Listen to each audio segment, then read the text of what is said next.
Great places to visit in the United States. Wisconsin, known as the Badger State, is a place where natural beauty and Midwest charm flourish. Nestled in the heart of the Midwest, Wisconsin captivates visitors with its stunning landscapes, friendly communities, and a unique blend of cultural traditions. The state's natural beauty is showcased in its picturesque lakes, including the vast Lake Michigan, which offers opportunities for boating, fishing, and relaxing on sandy shores.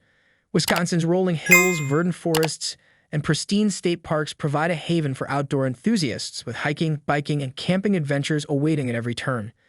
As the cheese state, Wisconsin is renowned for its dairy heritage, producing an array of delectable cheeses that visitors can sample and savor. The cities of Milwaukee and Madison offer a vibrant urban experience, with Milwaukee boasting a thriving art scene, a rich brewing history, and the iconic Milwaukee Art Museum. Madison, the state capital, showcases a picturesque lakeside setting, a lively college atmosphere, and a love for outdoor recreation.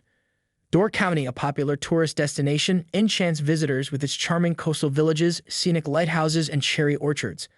Wisconsin's festivals, such as Summerfest in Milwaukee and the Wisconsin State Fair, celebrate the state's culture, music, and culinary delights. With its warm hospitality, stunning natural landscapes, and a proud tradition of cheesemaking and brewing, Wisconsin invites visitors to embrace its Midwest charm, explore its scenic wonders, and create lasting memories in this inviting state. Subscribe or follow for more interesting places to visit.